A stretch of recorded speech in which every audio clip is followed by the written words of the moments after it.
আল্লাহ রাব্বুল আলামিনের কাছে বলবে, রাব্বুল আলামিন এই লোকটা তলদে ছায়ার মধ্যে পড়ে কান্দে, আপনাকে হান্নান আর মান্নান বলে ডাকে। আল্লাহ বলবে, ফেরেশতারা তোমরা শোনো নাই, আমি তো এমন হান্নান, এমন মান্নান, এমন রাহিম, যেখানে যখনই বান্দা আমারে ডাকে আমি আল্লাহ শুনি। বান্দারে আমার কাছে নিয়ে আসো। বান্দারে নিয়ে আসবে। বান্দা তুই কি চাস? ও বান্দা তুই কি চাস? কেন এত যন্ত্রণার মধ্যে পড়ে হান্নান আর মান্নান, রাহিম আর রহমান বলে কান্দ, চোখের পানি ছেড়ে? কারণ কি? বান্দা বলবে, আল্লাহ আমি এত গুনাহ করেছি, এত অপরাধ করেছি, জাহান্নামে জ্বলতে জ্বলতে আমি আর সহ্য করতে পারি নাই। আমি চিন্তা করলাম এই জাহান্নামের ভিতরে পড়েও যদি তোমারে নাম ধরে ডাক দেই, তোমাকে ডাকি, তোমার অবশ্যই মায়া লাগবে। মায়া লাগুক আর নাই লাগুক, কিন্তু তোমারে ডাকি আমার হৃদয়ে ভালো লাগে। কোরআনের গান দিয়ে হাদিসের আলোকে সত্য পথে যেন থাকি অবিচল, তোমার ছায়া তলে করগো কবুল প্রভু, তোমারে অধম বান্দাকে। আম্মা জান খাদিজাতুল কুবরা বলে, ইয়া রাসূলুল্লাহ ওই দিন আপনি আমার জন্য একটু সুপারিশ করিয়েন, আমার জন্য আল্লাহর কাছে তো চারটা কথা বললেন। আল্লাহর নবী বলে, খাদিজা রে, ওই দিনটা বড় ভয়াবহ দিন। ওই দিনটা এমন একটা দিন, ইয়াউমা লা তামলিকু নাফসুন লিনাফসিন শাইআ। ওই দিনটা এমন একটা দিন রে আয়েশা, খাদিজা, ওই দিনটা এমন একটা দিন, ওই দিন কোনো মানুষের কাজে আসবে না, কেউ কারো কথা বলবে না। আদম নবী নিজেরে ছাড়া কাউরে নিয়ে ভাববে না, ঈসা নবী নিজেরে ছাড়া কাউরে নিয়ে ভাববে না, ইব্রাহিম নবী নিজেরে ছাড়া কাউরে নিয়ে ভাববে না। পরে সবাই আমি মুহাম্মদের কাছে আসবে, ও মুহাম্মদ নবী আপনি দুই একটা কথা বলে। এই জন্য আমার ভাইরা, ওই কিতাবটা সবার হাতে আসবে, হিসাব মিলাইতে হবে। মাঝে মধ্যে একটু হিসাব মিলায়েন। এই জন্য মোরাকাবে মুশাহাদা করবেন, তাজকিয়াতুন নফস, আত্মসমালোচনা ইহতিসাব করবেন। ও আল্লাহ, আজকের দিনের 12 ঘন্টায় আমি কি কাজটা করলাম, তোমার কোন আদেশটা মানলাম, কোন আদেশটা অমান্য করলাম, আজকের এই রাত্রে কোন আদেশটা মানলাম, কোন আদেশটা অমান্য করলাম। এমনি করে যদি হিসাব মিলান, আর হিসাব মিলাইয়া তওবা করে সংশোধন হয়ে যান, আল্লাহর কসম দেখবেন পরকালের কিতাবের হিসাব দেওয়া সহজ হয়ে যাবে। এজন্য হিসাবটা প্রতিদিন মিলাইয়েন, প্রতি রাতে মিলাইয়েন, ইহতিসাব করেন নিজের উপরে নিজে সমালোচনা করবেন, নিজেকে নিজে প্রশ্ন করবেন, নিজেকে নিজে হিসাব কষাবেন, আজকে কি করেছি কি করি নাই, এই সারাদিনে কয়টা ভালো কাজ করলাম, কয়টা মন্দ কাজ করলাম। ভালোগুলোর জন্য শুকরিয়া আদায়, মন্দগুলোর জন্য তওবা এবং ইস্তেগফার, ক্ষমা প্রার্থনা, আর প্রতিশ্রুতি দেওয়া আগামী দিন থেকে যেন এই কাজটি না করি। এইভাবে যারা হিসাব মিলাবে, আল্লাহ রাব্বুল আলামিন পরকালে তার হিসাব সহজ করে দেবে। এজন্য আমার ভাইরা, পৃথিবী থাকার জায়গা না, কেউ থাকবে না, থাকতে চাইলেও তো সম্ভব না। হিসাব মিলান। বছর শেষ হয়ে যাচ্ছে, আর নতুন বছরের জন্য পরিকল্পনা করে যে আমি কি করতে পারি নাই, এই দিনই কাজগুলা করব। আমি যাকাত দিতে পারি নাই, নতুন বছরে আমার যাকাত যেন ভুল না হয়, নতুন বছরে আমার সুন্নত যেন ভুল না হয়। এই নতুন বছরে আমি পরিকল্পনা নিলাম, একটি সগীরা, একটি কবিরা, একটি শিরক, একটি বেদাত আমি আর করতে রাজি না। একটি শিরক, বেদাত, কবিরা, সগীরা গুনাহ করতে রাজি না। পরিকল্পনা নিলে আপনার জীবন চালাতে কি হবে? সহজ হবে, সুন্দর হবে। আত্মসমালোচনা করেন। এখনো আপনার কাছে অন্যের কিছু থাকলে সেটা কি করেন? ফিরিয়ে দেন। উপায় নাই।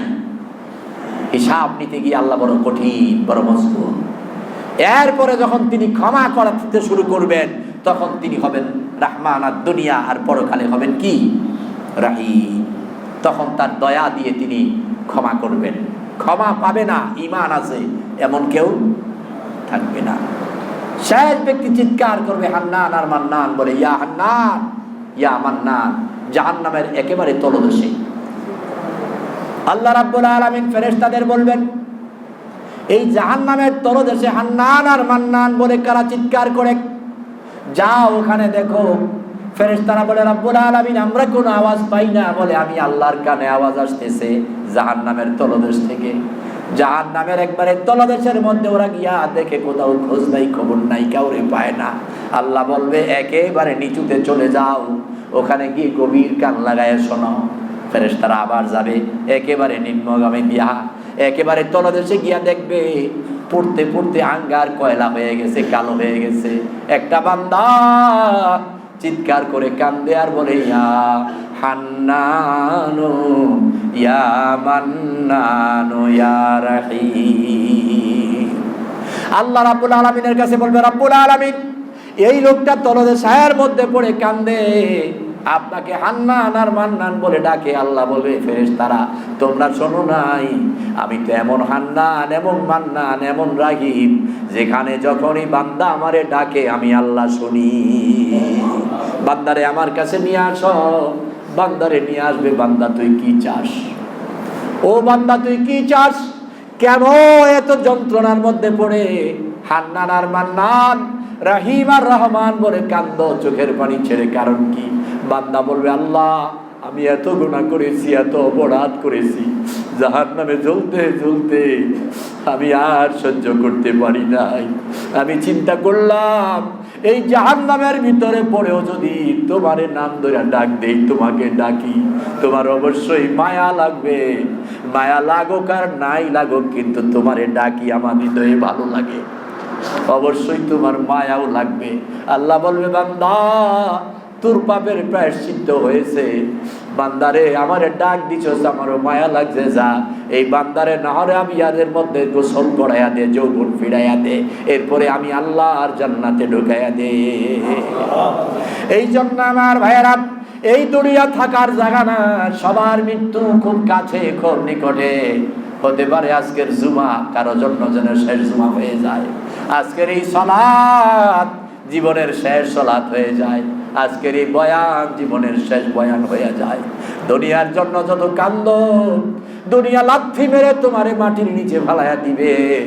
যেই মাটির উপরে এত কিছু করো, ওই মাটি তোমার দেহটা খেয়ে শেষ করে দিবে। এখনো সময় আছে, তওবা করো, ফিরে আসো, কোরআন বুঝো, কোরআন দিয়ে জীবন চালাও, রাসূলুল্লাহর আদর্শে জীবন চালাও। আল্লাহর কসম, এখনো যদি তওবা করে গুনাহ করতে করতে জাহান্নামের কিনারায় যদি চলে যাও, যদি মনে করো তোমার গুনাহ এই আসমান জমিনের চেয়ে আরো বেশি হয়ে গেছে, জায়গা নাই, আসমান জমিনেও জায়গা হবে না, এরপরও যদি আল্লাহর রহমান রাহিম গফফার মনে করে তুমি তওবা করো, জীবনটা ফিরাইয়া আনো পাপ থেকে, অন্যায় থেকে, অপরাধ থেকে, ইসলামের দিকে, আল্লাহর আইনের দিকে, আল্লাহর বিধানের দিকে, রাসূলুল্লাহর আখলাকের দিকে। আল্লাহ ডাক দিয়া বলে, বান্দা অসুবিধা নাই, লা তাকনাতু মির রাহমাতিল্লাহ। ও বান্দা, কত গুনাহ করেছো, রহমত থেকে নৈরাশ হইও না, রহমত থেকে নৈরাশ হইও না। ইন্নাল্লাহা ইয়াগফিরুয যুনুবা জামিআ। বান্দারে কত গুনাহ করেছো রে বান্দা, নিশ্চয় আমি আল্লাহ তোর সব গুনাহগুলো মাফ করে দেব। অতএব নৈরাশ নয়, পিছিয়ে যাওয়া নয়, হতাশ না হয়ে বুক ভরা আশা নিয়া, কারো ভরসা নিয়া, কার উপরে? আল্লাহর উপরে। তওবা করে সামনে আগাই আসেন। ইসলাম থেকে, কোরআন থেকে, আল্লাহর আইন থেকে, রাসূলুল্লাহর আখলাক থেকে দূরে ছিলাম, ও আল্লাহ তওবা করলাম, ফিরে আসলাম। আল্লাহ কয়, যা অতীতের গুলো সব মাফ। অতীতের গুলো কি শুধু মাফ নয়, আল্লাহ পাকের রাসূল বলেন, ইয়াবাদদিলুস সাইয়্যাতি ইলাল হাসানা। যদি তওবাটা ভালো করে করে ভালো করে ফিরে আসো, আল্লাহর হাবিব বলে অতীতের গুনাহগুলো মাফ হবে না। ইউবাদদিল মানে বদল, মানে পরিবর্তন হবে। সাইয়্যাত গুনাহগুলো হাসানা, নেক দিয়ে। তোমার অতীতের গুনাহগুলো কি আল্লাহ নেক দিয়া পাল্টায়া দিবে। তাহলে প্রয়োজন একটি তওবা করার, প্রয়োজন অনুশোচনা করার, অনুতপ্ত হওয়ার, লজ্জিত হওয়ার, প্রয়োজন আল্লাহকে প্রতিশ্রুতি দেওয়ার, ও আল্লাহ এত ভুল আমি করেছি আর করতে রাজি না, তোমার এত আদেশ অমান্য করেছি আর তোমার আদেশ ছেড়ে দিতে রাজি না। এই জন্যে কোরআনটাকে বুঝুন, কোরআনটাকে দিয়ে জীবন গড়ুন, রাসূলুল্লাহর আদর্শে আদর্শিত হন। আল্লাহর কসম, জাহান্নাম তো আপনাকে স্পর্শ করবেই না, বরং মৃত্যুর আগে, মৃত্যুর মুহূর্তে নাকের ডগায় জান্নাতের খুশবু পাবেন। জান্নাত আপনাকে দেখাই আপনাকে মৃত্যু দেওয়া হবে। আপনার মৃত্যুতে কষ্ট হবে না, কবরে আযাব হবে না, জাহান্নামে যাওয়া লাগবে না। শুধু আল্লাহর কোরআন বুঝে, কোরআন দিয়ে, রাসূলুল্লাহর আখলাক দিয়ে জীবন গঠন করেন। জান্নাত আল্লাহ বেশি বানায় রাখছে না কম? বেশি। আল্লাহ যাইবনি জান্নাতে? আল্লাহ যাবে? আল্লাহ একবার জান্নাতে কদম ফেলবেন আপনাকে দেখা দেওয়ার জন্য। সুবহানাল্লাহ বলবেন না? আল্লাহ জান্নাতে যাবেন আপনাকে দেখা দেওয়ার জন্যে, জান্নাতের কোনো নিয়ামত ভোগ করার জন্যে নয়। তাহলে এত নিয়ামত কার জন্য বানাইছে? আপনার আমার জন্যে। অতএব আসুন, আসুন তওবা করে, কোরআন বুঝে, কোরআন দিয়ে, রাসূলুল্লাহর আখলাক দিয়ে জীবন গঠন করি। আল্লাহ তাআলা আমাদেরকে সে তৌফিক দান করুন। আল্লাহ তাআলা আমাদেরকে সে তৌফিক দান করুন। আমরা বলি আমিন।